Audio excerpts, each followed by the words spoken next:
Oh, ini ternyata alasannya kenapa Israel Yahudi ngotot banget pengen ngerebut tanah Palestina. Oke.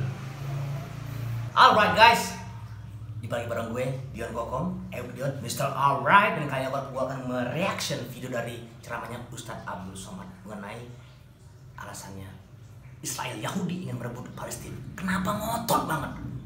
Di Palestina kan tanah tandus, gak ada kilang minyak. Terus kenapa pengen banget memborbardir tanah Palestina? Gila emang. Kita lihat ini di ceramahnya. Apa yang mereka kejar ke Palestina? Andai ada orang ingin merebut Irak, masuk akal. Merebut Irak karena banyak sumur-sumur minyak. Andai ada mau ekspansi ke Kuwait, masuk akal. Karena sumur minyak di Kuwait banyak. Kenapa kembali ke Palestina? Ada apa? Tanah yang tandus, tanah yang kering kerontang. Mereka ingin membuat sebuah negara. Mereka ingin membuat sebuah negara. Dan sekarang mungkin udah bisa banget ya. Kan udah diakuin sama PBB. Maksudnya sekutu mereka lah ya. Amerika kayak mau Amerika. Negara ya guys. Itu kuncinya. Dengan keyakinan akan turun Mesias, sang juru selamat yang dijanjikan oleh Tuhan, dengan syarat orang-orang Yahudi mesti kembali ke negeri yang dijanjikan Tuhan. Yang kedua,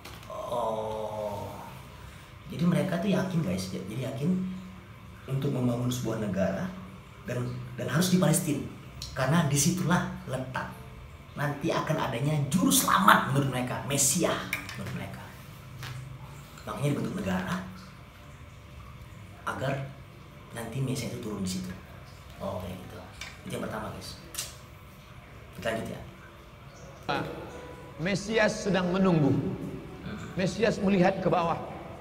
Kalau dia tengok di bawah, mungkin Mesias mereka itu udah ada ya, karena dari kata-kata Ustaz Abdul Somad tadi bilang Mesias sudah menunggu, Mesias itu udah melongok ke bawah, berarti udah melihat ya. Negara lo udah jadi belum nih, kayak gitu kali ya. Kalau jadi nih, gua turun nih. Oh, prepare. Oke. Tapi kenapa harus Palestina? Karena turunnya Mesias mereka di situ. Oke. Ayo. bawah masih banyak gurun pasir, dia tidak mau turun. Dia ingin melihat hijau. Kalau sudah dibentang karpet hijau, baru dia turun ke bawah. Maka yang dimaksud dengan hijau itu adalah ditanami tanaman-tanaman hijau, penghijauan yang luar biasa. Oh, tanamin hijau. Tanaman apa guys? Casey udah tahu ya tanaman apa yang ditanam untuk kepentingan dari Yahudi itu sendiri. Kita lagi. Bapak Ibu yang dimuliakan Allah Subhanahu wa taala, tanaman apa yang mereka tanam? Persis yang dikatakan Nabi sallallahu alaihi wasallam, syajaratul gharqad. Benar, sesuai dengan hadis Nabi. Tanaman gharqad. Lu bisa lihat di Google, lo cek aja di Google gharqad, pasti ada tanaman-tanaman seperti apa sih. Kayak bentuknya. Sesuai dengan hadis Nabi ya guys. Gharqad, bentuknya seperti pinus, tinggi, memanjang. Pohon gharqad, kata Nabi, kalau bersembunyi dia di belakang pokok kayu akan berkata, ini Yahudi di belakangku, bunuhlah. Kalau bersembunyi dia di belakang batu akan berkata, ini ada Yahudi, bunuhlah. Tapi kata Nabi, ada satu pohon yang tidak mau menunjukkan dia. Ini pohon mereka, kata Nabi. Apa itu? Syajaratul gharqad, pohon gharqad. Subhanallah, Masya Allah. Apa yang dikatakan Nabi dulu terwujud sekarang. Mereka tanam pohon gharqad ini sebanyak-banyaknya, karena mereka meyakini bahwa Mesias akan mau turun kalau sudah dia tengok hijau. 3. Kapan? Ternyata gitu guys ya. Yang tadi gue bilang bahwa Mesias menurut mereka itu akan turun kalau sudah ada bentuk negara dan juga sudah ditanami pohon-pohon yang hijau, penghijauan di tanah Palestina. Pohon apakah itu? Namanya pohon gharqad. I see. Lanjut ya guys. Mesias akan turun kalau Babilonia dibantai terus. Makanya yang ketiga, Mesias akan turun kapan? Yang ketiga kata Ustaz Abdul Somad, kalau kaum Babilonia sudah dibantai. Babilonia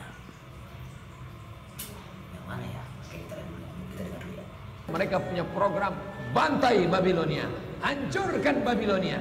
Kenapa mereka marah dengan Babilonia? Karena Raja Babilonia pernah menghancurkan kekuasaan mereka. Raja Babilonia yang mereka maksud adalah Nebukadnezar. Nebukadnezar Raja Babilonia menghancurkan kerajaan nenek moyang mereka. Mereka punya dendam kesumat yang luar biasa. Salah satu sifat Yahudi, dendam kesumat yang tak pernah mati. Ternyata salah satu sifat Yahudi itu, guys. Kalau udah punya dendam, tuh dendam kesumat nggak bakal padam dendamnya. Bajingan. Tapi kalau mungkin beliau belum tahu itu negara Babilonia itu negara mana ya? Oke, kita dengar itu. Gila. Pada yang dulu sampai sekarang tetap dendam aja. Dari 7 keturunan mungkin 10 keturunan, 7 tandakan, 5 belokan. Dendam juga tetap dendam aja. Yahudi. Walaupun sudah terjadi ratusan tahun, ribuan tahun lalu, tetap anak cucunya sekarang dendam. Hantam Babilonia, hantam Babilonia. Karena Babilonia negerinya Nebukadnezar, anak cucunya mesti dihancurkan. Mana Babilonia itu? Babilonia adalah Irak. Oh, ternyata Babilonia itu adalah Irak, guys. Dan sekarang Irak kayaknya udah gak ada tajinya lagi ya. Semenjak terakhir Presiden Irak Saddam Hussein bantai dan Irak direbut, dan sekarang mungkin kayak jadi negara boneka. Mereka membantai Babilonia. Lalu orang mengatakan ini kan ekspansi politik. Ini kan karena sumur minyak. Ada betulnya. Tapi lebih daripada itu adalah mereka memiliki keyakinan yang luar biasa bahwa Mesias akan datang kalau Babilonia dihancurkan. Oh, ada tambahan lagi. Mereka meyakini bahwa Mesias akan datang, Mesias ya, juru selamat mereka, versi mereka, guys, akan datang kalau Babilonia sudah hancur. Dan sekarang hancur, Irak hancur, bro. Makin mendekati. Serem gak lo? Ustadz baca analisa ini dari mana? Kami belajar buku ini 6 bulan di Al-Azhar, 1 mata kuliah. Dan saya paling suka mata kuliah ini karena mengaitkan antara ayat Al-Quran dengan hadis Nabi. Jangan sampai dikatakan Palestina bukan urusan kita. Ini kan masalah politik. Indonesia ya Indonesia, Palestina ya Palestina. Antum tidak mengerti masalah dunia. Palestina adalah masalah umat Islam. Subhanalladzi asra bi'abdihi. Maha suci Allah yang sudah memperjalankan hambanya minal masjidil haram, dari masjidil haram ilal masjidil aqsa, masjidil aqsa, masjidil aqsa Palestina.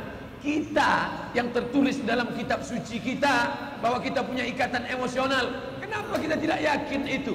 Yahudi ajarannya dibuat-buat, ajarannya mitos, tapi mereka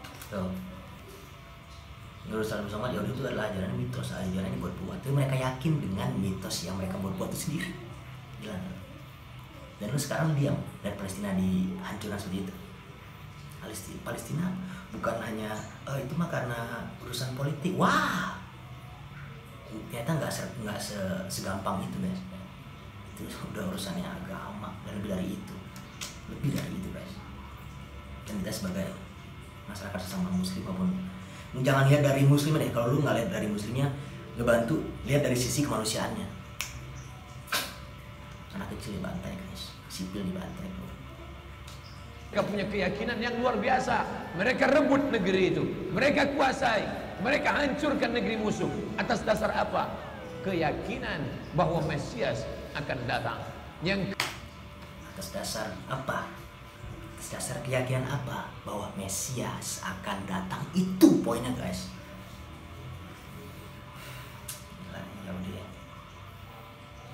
kelima, apa yang mereka lakukan untuk Palestina? Mereka meyakini ada Temple of King Solomon. Oh, mereka juga meyakini bahwa di Palestina itu ada temple kata saya nama Temple of Solomon. Apa itu temple itu? Kuil ya. Berarti kerajaan Solomon itu Nabi Sulaiman. Ternyata di tanah Palestina, atau tepatnya mungkin di kawasan Aqsa ya, Masjid Aqsa. I see. Temple, kuil King Solomon, Raja Sulaiman. Kata dia, King Solomon itu punya tempel kuil, dan Temple of King Solomon letaknya pas di bawah Al-Masjidil Aqsa. Ternyata letaknya pas banget di bawah Masjidil Aqsa. Lah, oh, berarti bener ya, dia membandir pengen ngancurin Aqsa itu, mungkin pengen apa, ngebongkar kali ya. Kalau udah masjidnya hancur, jadi kelihatan tuh Temple of Solomon menurut versi mereka itu. Serem guys. Ternyata mereka berdasarkan mitos, mitologi yang diyakini. Gila. Nah, kita umat Islam udah punya Al-Quran yang Al-Quran hadis udah yakin banget. Tapi kadang-kadang banyak orang yang gak yakin dengan Al-Quran yang udah ada di depan mata. Dan Yahudi hanya mitologi, yakin banget guys, faith katanya, yakin banget. Kok apa maknanya? Mereka mengeruk setiap hari bulldozer, traktor, ekskavator, terus mengeruk keliling Masjidil Aqsa. Mereka ingin meruntuhkan Masjidil Aqsa. Artinya apa? Mereka ingin menghancurkan Al-Masjidil Aqsa berkeping, sampai akhirnya disitulah nanti kemarahan umat Islam. Entah marah entah tidak, melihat gayanya tak marah. Kalian hancur-hancurkanlah, banyak lagi urusan kami sibuk dengan ini. Tapi akan ada hamba-hamba Allah, la tazulu fi ummati ta'ifatun min ummati, akan tetap ada sekelompok umatku yang memperjuangkan agamaku, kata Allah Subhanahu wa taala. Yang terakhir, yang kelima, akan turun Mesias. Kapan itu terjadi? Ketika terjadi perang besar. Sebetulnya dalam agama Islam sudah dituliskan yang dimaksud dengan Mesias itu siapa. Kata Imam Jalal, kata Imam Al-Hafiz Ibnu Hajar Al-Asqalani dalam Fathul Bari, yang dimaksud dengan yang dinanti-nanti mereka itu adalah Dajjal. Dajjal. Udah sih guys, mungkin kalian juga tahu ya bahwa Mesias yang dinantikan oleh mereka itu siapa? Bener banget lo, Dajjal. Bukan lu maksudnya ya, lu benar Dajjal.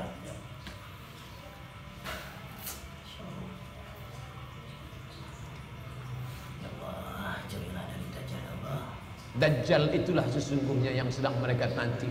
Sab'una alf Yahudi wara'ad Dajjal. Ada 70.000 Yahudi yang akan berada di belakang Dajjal ketika dia turun nanti. Makanya tiap hari, tiap petang kita berkata, Allahumma inni a'udzubika min azab jahannam wa min azabil qabri wa min fitnatil mahya wal mamat wa min syarri fitnatil masihid Dajjal.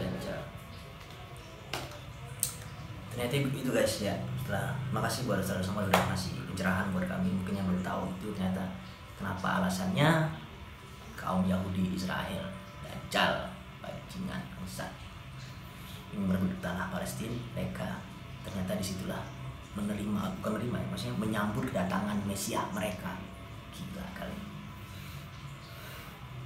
Dan semoga kita semua sadar ini bukan hanya tentang politik, bukan hanya tentang manusia, tapi dari itu ini tentang agama. Ya, keyakinan mereka sendiri yang mereka yakini dan mereka lakukan berdasarkan mitologi mereka yakin itu sendiri. Dan mudah-mudahan itu bisa melalui semua peristiwa yang ada di sana dan semua. Walaupun lu nggak bisa ngebantu, lu nggak bisa kesana langsung, kita nggak bisa kesana langsung, tapi kita bantu dengan doamu, bantu dengan harta kita, dengan sumber ke sana, insya Allah. Insya Allah. Sedih mas. Itu guys. Semoga ada manfaat ya buat reaction dari ceramahnya Ustaz Abdul Somad yang bisa mencerahkan diri gue maupun lo semua yang udah nonton konten gue hari ini.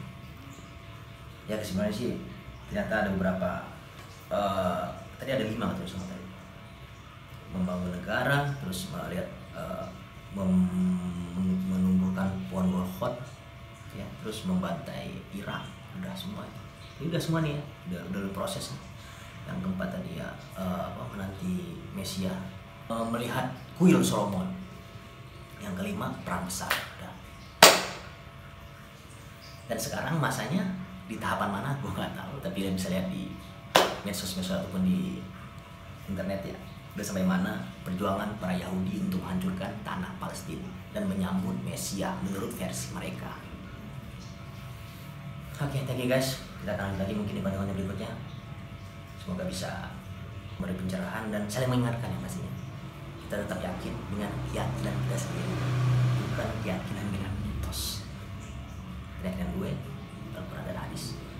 Thank you, gue dari Kiko.